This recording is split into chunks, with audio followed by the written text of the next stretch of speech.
and email it out to people that request it. And for some reason, tonight, so after 2 shots, I said, you know what? What's more important? Get on, because some people I know are waiting. So I am so excited. The response from last week was just so many messages and so much hope. I'm getting to go to Atlanta this week to speak to that are in recovery, and I'm really excited about that, to get out there and just value to them and really hopefully change some lives. So what we're going to talk about tonight is something that I think that the change that I had to go through when I decided to change the way I was determining my self-worth. I had no self-worth for almost 32 years, probably more than that, because I didn't really start true self-worth until the last year or two. And when I started, and I'm going to be looking down for comments and to answer questions. So if you have, put them in the chat box. I'll be more than happy to answer them, because I have a lot of thoughts on this topic. So what's that we confuse self-esteem and self-worth. The biggest difference between self-esteem and self-worth is that self is outside. So self-esteem is determined by the way that we believe others view us. So it comes from outside sources.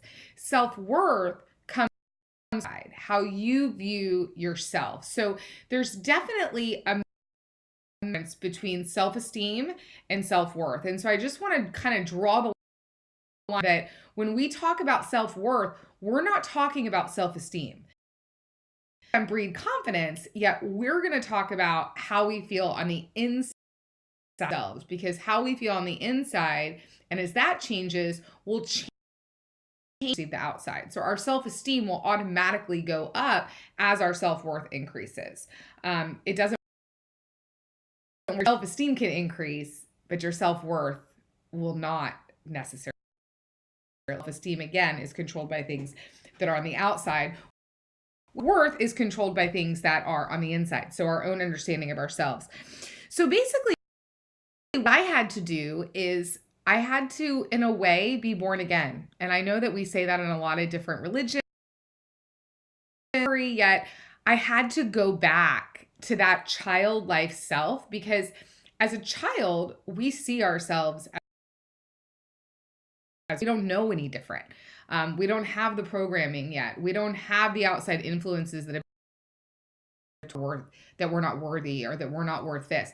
So we really want to get ourselves back to that sense of who we are, and asking ourselves the high sense of self-worth. How would I view the world with a high sense of self-worth? I believe self-worth is. What is self-worth? And so asking over and over on a daily basis what that looks like, and then reminding yourself of what it looks like. You kind of want to fake it till you make it. How often are you talking to yourself about your self-worth and what is? And I love this, and I just said it, a high degree of self-worth naturally enhances your self, providing us with self-confidence. So when we can find, we will automatically be given self-esteem, which will automatically increase our confidence. Change the way that the outside perceives us. So the biggest thing for me is, we always say don't compare outsides. I believe that we have a rule book that we for a lifetime. Rules, it's kind of a yardstick, so to speak. You do this, this is what you mean. When you do this, this is what you mean. So we put on people. So if you say this to me, you're judging me. If you don't ask me, you don't care. And so we create this rule book, yet the thing is people in life don't have a rule book, or they play a completely different set of rules. So what we want to start to do is throw out the rule book that was created by programming of analysis. So it was actually built and written based on low self-esteem. influences that gave you your value. And what we want to start to do is get and start building new from within on what our values are. Aim. This is something I recently did. I spent 2 days in December with a 2-day intense breakthrough. So like I was locked in a condo, nobody around for 2 days. And I identified in every area, career, relationships, health, spiritual. I created all of my core values for each area of my life. Ask you, do you know your core values? Do you know what's most? And they don't have to be a laundry list. Just start with one. One of our values is trust. And so if I only, I'm just going to focus on trust. How can I build myself and build people around me that we trust? And find your new rule book. So now when you look at people, instead of the judgment or they're judging me, you're asking is this someone that I can trust? And if it's not, then it might be someone you don't get into a relationship with. Not meaning they can't. And now you start to create your own life. And so number one, I would say, is identify those core values. Number two is now not what everyone else thinks are your strengths. So don't call mom and dad or husband or wife and say,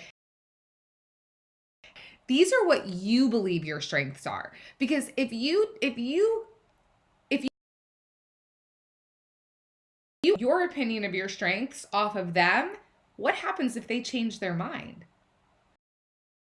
Opinion of you changes your mind and they don't think that's your strength anymore. Well, now,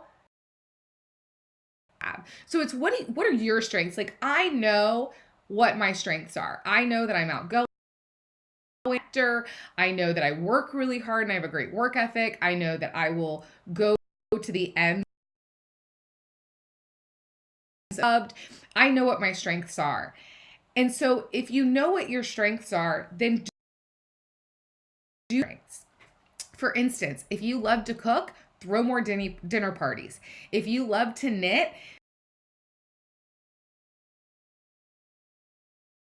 identify the things that give you joy and do more of them, because that's what will help you from the inside out feel strong. Now, as important it is to know your strengths, it's also important to know and becoming okay with your flaws and in spite of those flaws. Where I used to just pick myself apart because of my flaws. I'm direct. I am confrontational, like I talked about last week. These are things that I had to finally just say out loud and embrace them because I'm human. And it wasn't until I embraced them and accepted myself and loved myself in spite of them that I could. And the way it showed up for me is that I found myself judging everyone around. I saw myself in fear of everyone around me. And I had to look inside and say, like this, why do I constantly want to judge? Why am I constantly in fear to go inside? And it was because I was judging. It's because I was in fear. When you're that connected with yourself and you can start to go inward, your outward experience and your outward environment, that's when you start to have a very high sense of worth. So know your strengths. Identify your aim. Not a finish line. A goal is I want to get here, and then when I get there, I stop or I go further. Aim for your world. So maybe again, the subjects are for relationships, career, spirituality, health. Identify what you want to accomplish in each of those areas of your life. So when it comes to what do you want to do in your career? What's your aim? Some of my core values: trust, integrity, fun. And so my aim goes something like be a part of a strong team with similar values that wants to change the world with a big vision in order to become their highest and best. So now, anytime I get into business with anyone, I'm going to that aim values and I'm saying, are we in alignment? Are my values and is my alignment with them? And if it's not, that's okay. No one's wrong. It may not be the right partnership. It may not be the right business relationship. This also goes for friendships. It goes for partnerships in life. If you're surrounding yourself with people that don't give you joy and are, that will lower your sense of self-worth. Your sense of self-worth will go down.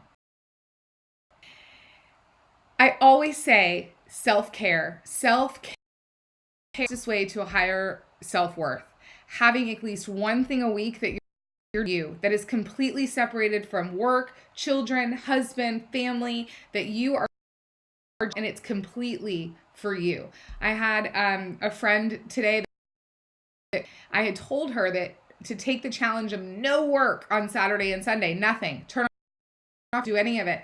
And she called me this morning and she said, Bryn, I don't know, yet I was more productive this morning and got more done than I ever had in the last year. And I feel amazing. Yet see it when we're stuck in the weeds. So do you have something on your calendar? Do you have accountable to have that self-care once a week? Map out have a calendar of self-care that you put something every week or a couple times that you're going to do for yourself, because the truth is you can't fill other people's maximum capacity if yours is empty. So if you try hard to serve and help others, then you have to make sure that you're taking care of yourself and that you're serving. Is we can't serve others if we don't have anything to give. Is another thing that I will talk about. Before I'm gonna give you a simple exercise to determine your hourly rate, increase your self-worth. So affirmations. I was doing some research also on all of the videos that I do, so that you'll have a blog to go to use to write a blog by the next call on today's topic. What I researched was, instead of starting with affirmations and we just say, I am a money maker, or I am a money magnet, it can seem a little daunting. All too big, too over the top, scary, and I don't want to say it because it's... If that's the case, maybe take a stab at just going to be a money magnet. I am going to be an amazing... I am going to be a patient Brindley. Yes, I know some of you are laughing at me, but say I'm going to be, until that becomes comfortable, and affirmation to I am. Something to remember with affirmations is, do not say I will not worry, or I am not impatient.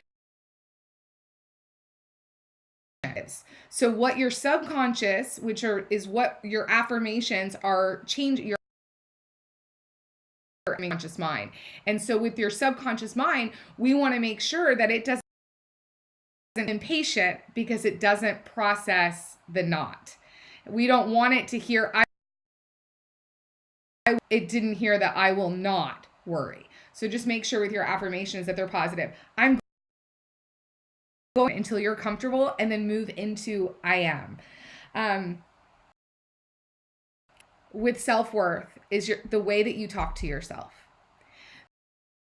The way you use and the way that you talk to yourself matter. If you wouldn't say it to your 5-year-old son, or your 5-year-old niece, or your 5-year-old best friend's daughter, why do you? One of the biggest lessons I learned was that I can't control my first thought. I can control my second thought. My first thought is going to come no matter what. First thought, but I can change the second thought. And what I had to teach the second thought to tell the first thought, we don't think like that anymore. So when I would almost shake my head and go, we don't think like that anymore. This is how we think. Fourth thought would be the new way of thinking that I wanted to think. So remember, are you being kind to yourself? Because you deserve it. Kind to yourself. At the end of the day, last night, we all know that we water.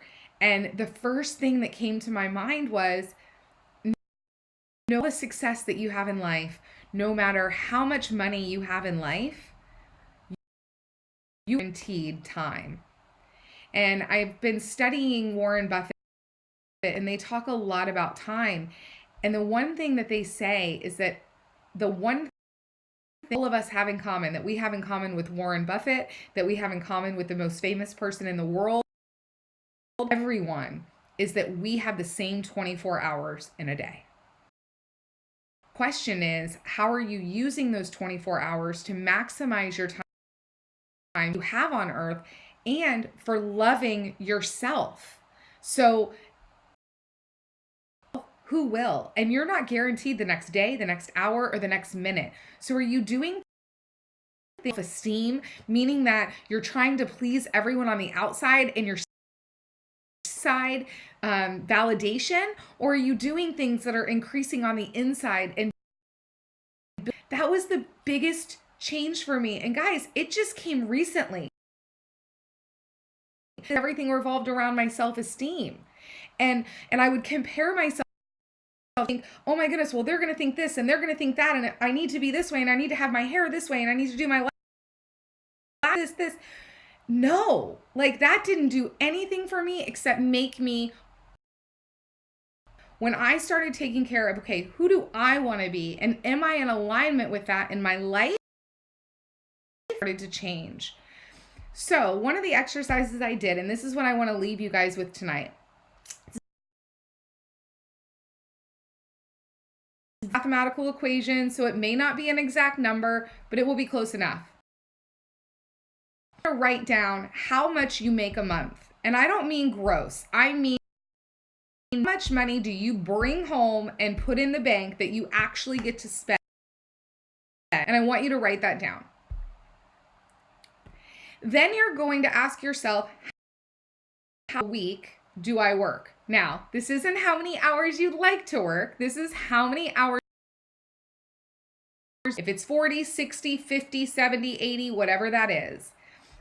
So you're going to put your monthly income, work a week. Then I want you to multiply how many hours you. So that's going to give you an average of how much you make a month. So how much you make a week times 4. I want you to take that monthly income amount, that first number, and I want you to divide it by that hours that you work in a month. So you're taking your monthly income and dividing it by your worked. That is going to be your hourly rate. That is on average you're making every hour. Now, really surprising. Some of you, it may be really sad to you because you didn't realize how much you're actually making. And so I leave you tonight with raising that hourly rate versus how are you lowering that hourly rate. Leverage is something that we use everything that we have to maximum advantage. So we lie that if we do it ourselves, it will be free. So if I clean my own house, it's free. I don't have to pay anyone to do it. You're paying yourself whatever that hourly rate is. So if your hourly rate than it would cost to pay someone to clean your house, so if you're cooking every night and it's taking, multiply that by your hourly rate. Would it be cheaper to have someone prep your meal? In order to help change the mindset around that, write down everything that you would do. What is everything that you could do in those 4 hours that you weren't cooking? To look at the ripple effect. If you were able to use those 4 hours and do homework, then you would be happier, which means you would be more productive, be more well rested because you would be happier at work. So are you really doing things to raise your hourly rate, or are you lowering it by just cheaper if you do them? Because if you are, then you're lowering your worth. You're lowering your hourly rate. Now, success is not determined by the amount of money we have. That's an outside influence of self-esteem, not self-worth. Yet your self-worth if you have more time to focus on you. And that's where hourly rate, identifying the things that will raise it and identifying the things that will lower it will help. I was able to start doing that and really understand the concept of leverage, and that's maxing to its full advantage. I realized it was not hourly rate and what I could do and the people I could influence and the lives I could change to put gas in my car, trash, to clean my house, right? I'm able to do more and have a bigger legacy and a bigger footprint because I've learned to maximize leverage. I know what's raising it and I know what's lowering it. If you have any questions about this, please direct.